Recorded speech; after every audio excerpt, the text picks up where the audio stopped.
What's up, everybody? We're going to do a Q&A today. You guys have put up a lot of good questions on some of the YouTube videos, so we're going to rifle through some of those questions, give some answers, see if we can shed some light on some stuff that you guys are wondering about. So first question, awesome warm-up pointers. On accessories, do you ever incorporate hamstring curls or additional hamstring work like some bodybuilders do on leg day? So that question is in reference to the squat video that we put up recently, and the answer is absolutely yes.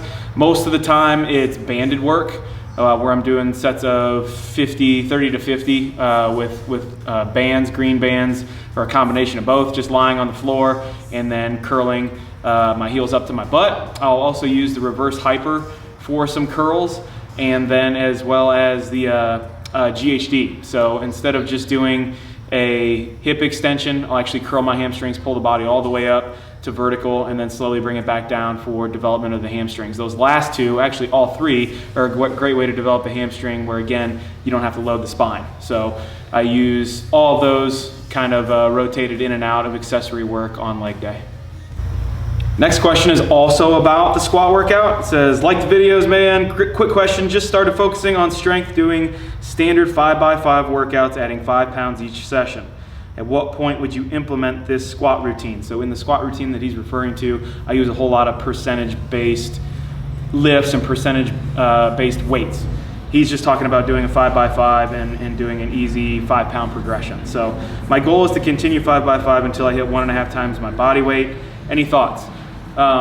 I think that's a great way to get to 1.5 times your body weight. I haven't done, what you're doing is more of what's called like a linear progression. So you're gonna stick with a set amount of reps each week, and you're gonna just slowly kind of increase the weight over time. And if you're really new to strength training, this is a great way to start. It's incredibly safe, and it's a great way that you can measure progress by just adding small amounts of weight each week. And when you're just starting, you're gonna have a lot of gains at the beginning that have to do with your central nervous system, not necessarily changes in the muscle per se, or huge gains in hypertrophy, those kind of things. Like at the start, you're going to learn how to do the movement more efficiently.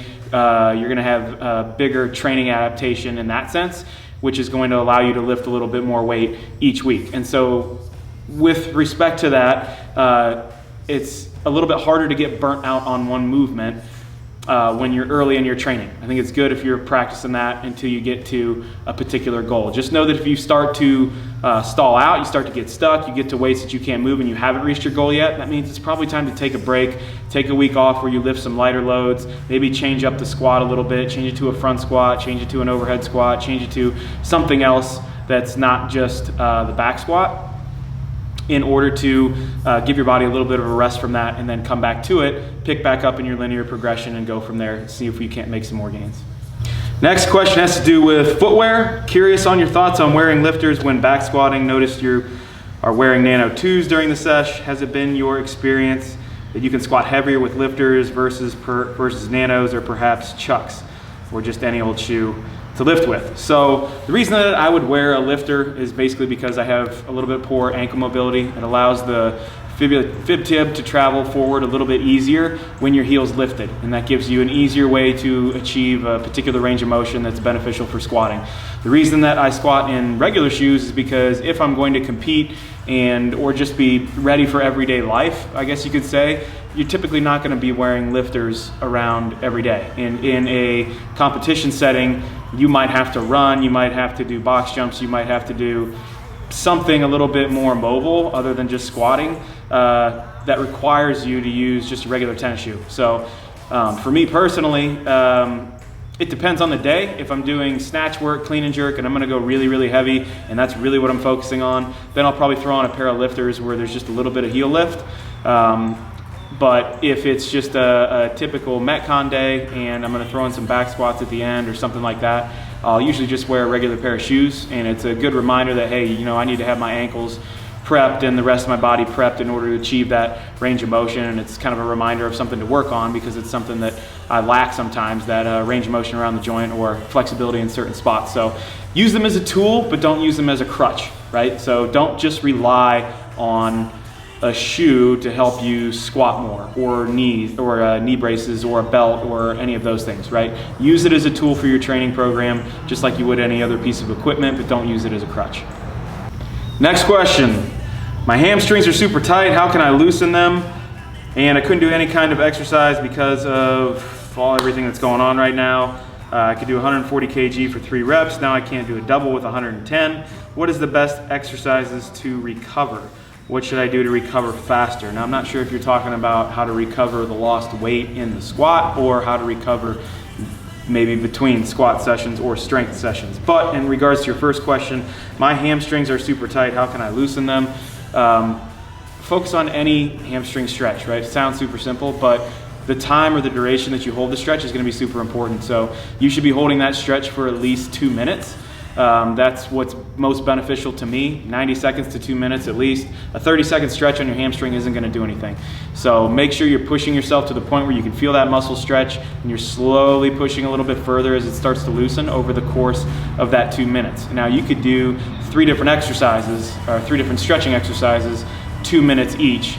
And that's going to get you 6 minutes to stretching your hamstrings and really loosen those bad boys up. So seated hamstring stretch is great. Another one, just propping your foot or leg up on a box and reaching down for your toe. Laying down on your back with a band, loop it around your foot and pull your leg back. It's important not to pull it straight back, but a little bit at an angle. That's going to give you a little bit of a better stretch and keep your knee just slightly bent in order to avoid some discomfort that I won't really get into. But those are my top 3, or 3 that I would give a shot at doing. And in terms of recovering between strength sessions, make sure that you're not compounding too many heavy exercises too many times in a row. So sometimes it's beneficial to do, but maybe not all the time, where you have a really, really heavy back squat day and you follow it up with a really, really heavy deadlift day. Or you have a really heavy deadlift day and you're going to try to follow that up with a really heavy back squat day. So occasionally it can be good to do those things, but I like to break up my 2 lower body lifts with a upper body lift. So I might go back squat, bench press, and then my deadlift, right? So that can be a good way to recover between sessions. Make sure that you're getting your recovery in terms of nutrition. So make sure you're eating a good amount of calories, the right amount of calories for you. Make sure that you're getting in that post-workout recovery shake, as well as mixed in with carbs. I like to use Formula 1 from First Form and Ignition, usually post-workout every time. That's what I take. So I would focus on those in terms of recovery, and in terms of just getting the weight back. I mean, as soon as the gyms open up, you just got to start squatting again, start developing those muscles again. If you don't use it, you lose it. That's just kind of the scenario in strength training. It can be good to have a little bit of a break, but when you start look at going past a week and a half to 2 weeks is where you're really going to start to notice maybe a little bit of a drop off in terms of strength training or conditioning. And that's a very general rule. It's about 2 weeks of doing absolutely nothing is when you're going to start to see the dive off sometimes. So be aware of that. See if you can get anything in. Air squats, jumps, broad jumps, all that can help kind of delay that drop off, right, if you don't have any access to equipment. Dan, when are you going to do the bulk with EC? I'm glad you have finally decided to put some muscle on that frame. I'm not sure. I feel like winter is bulking season, so I'm going to look at the winter. How often do you train Olympic lifts? Pretty much every day that I train, I would train Olympic lifts. I pick up a barbell PVC pipe and work on something. So especially when I was really into competition mode, I haven't been so much since the quarantine and everything. But pretty much every day I'm going to use the barbell in some way, shape, or form, and you can put that into practice for yourself as well by maybe not using the barbell every day, but grab that PVC pipe, work on some different movements, work on accessory movements, snatch drops, snatch lands, overhead squats with just really, really good technique and honing those skills when you're not able to lift heavy. Question here about squat depth.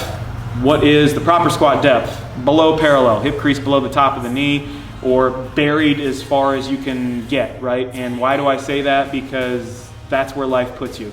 You have to get down into that position at some point in your life sometimes, right? You're gonna have to get down into that full squat where you're super deep, pick something up off the ground or have something on your shoulder or whatever. So that's why I focus on it, and it has been proven. There are some studies out there that prove that it's better for your knee, and I would say that would be contingent on making sure that you have a full range of motion around the joint. So making sure that you're warmed up properly, that you've built up the proper flexibility in order to do a deep squat or a hip crease below the top of the knee squat before you start adding weight. Spiders in the barn. I've got a pole barn, and he has a never-ending war with spiders. No, spiders aren't the main problem. Most of the time it's just dirt and the occasional raccoon. How many times do you hit workouts that are more like bodybuilding per week? So you're kind of referencing the clang and bang workouts. probably twice a week, 3 times a week. It's not something that I do every day. It would definitely be something that I would put in at the end of a session in terms of training competitively. I could put in at the end of a session just for my accessory work, do some different movements at lighter loads that are going to give me a little bit of a different stimulus, but still get some of the gains that I want to get. So right now I'd probably say 2 to 3 days a week. How much other style conditioning are you doing outside of all these workouts? Are these part of a new daily sessions, or has focus shifted elsewhere and it's one intense session a day right now? For the most part right now, since quarantine, it's been one intense session a day. A lot of that came from tearing my calf muscle back in March, and then the quarantine hit, so I wasn't able to do a whole lot, and one intense session is really what I've been able to get to with all of the other stuff that I've kind of been handling. So in a normal scenario, there would be extra conditioning sessions: rowing, biking, running, ski erg, all of those different monostructural activities done both aerobically and anaerobically in different ways. So those are incredibly important in training. What time do you exercise? Right now, 5 a.m., hair of the dog. What is your weight? 185 pounds. Is that the Y1 or the Y2 yoke? Was trying to figure it out on the Rogue site. Right now I have a Y2, a little bit taller uprights. Wouldn't mind having a Y3. Definitely going to get some taller uprights to help out with pull-up bars and things like that, but in terms of the yoke I use, I have a Y2. Do you always train alone? No, most of the time I train with a buddy at 5 a.m. His name's Marcus. A lot of times I go over to CrossFit Polaris too with Christy and Pat. When you train hard, do you oftentimes catch the flu or get sick? I pushed so hard between Brazilian Jiu-Jitsu and weight training. I'm sick right now. Does it happen to anyone? Absolutely. I mean, if you're not getting enough sleep, you're not getting good hydration, and you're not fueling the body with the proper nutrition, but you're running into the dirt with how you train, you're going to make yourself susceptible to sickness. It's going to suppress your immune system, and I mean, those 3 things in combination are definitely going to suppress your immune system, and you're just going to be more exposed to getting sick. So I've definitely done that before in training leading up to the CrossFit Games or leading up to regionals, where you just kind of go a little bit too hard, push a little bit too much. Maybe not push a little bit too much, but you just don't recover enough. You don't put enough priority on your nutrition, your sleep, and your water intake, and that can all suppress the immune system and put you at risk for getting sick from training. I'm 6 foot tall, I do train, but I have never been able to do pull-ups, and this really pisses me off. Understandable. Can you give some advice on areas I need to train to improve the pull-up? If you can't currently do pull-ups, I would definitely start looking at ring rows, so you can increase or decrease the angle at which your feet are on the floor. That's going to make that ring row a little bit harder. The further your feet are out in front of you, the more weight is going to be hanging in front or below the rings, and that's going to make the pull a little bit harder. So I would start there, and you can even add a plate, weight vest to that to make it more difficult, and then really focus on the negative. So I like to put athletes on doing jumping pull-ups, where you can, based on the step that you put underneath the pull-up bar, you can make the jump easier or harder, or less or more, so that they have to use more of their upper body. And then once they do jump, get your chin over the bar, focus on doing a slow negative for your sets. So think of like 10 sets of 5 for something like that. If you jump up, get your chin over the bar, slow negative on the way down for a set of 5, rest and repeat. That negative is going to help you build strength that you otherwise wouldn't get, because you can't do pull-ups right now normally. It's going to help you get the strength that you need to learn how to do pull-ups. So I would definitely focus on ring rows, jumping pull-up with a slow negative, only small sets and not very high intensity, not necessarily in a workout for the negatives. Make sure that's just skill work on its own. And then banded work. Put a band underneath your knee, underneath your legs, and start doing pull-ups in that regard, and slowly work your way to lighter and lighter bands. You'll get to that first pull-up. Thank you guys for all the good questions. Keep putting them down in the comments. Remember to like, subscribe. If you have additional questions that you want asked about anything that we show on the channel, go ahead and put them down in the comments today, and we'll see you next time.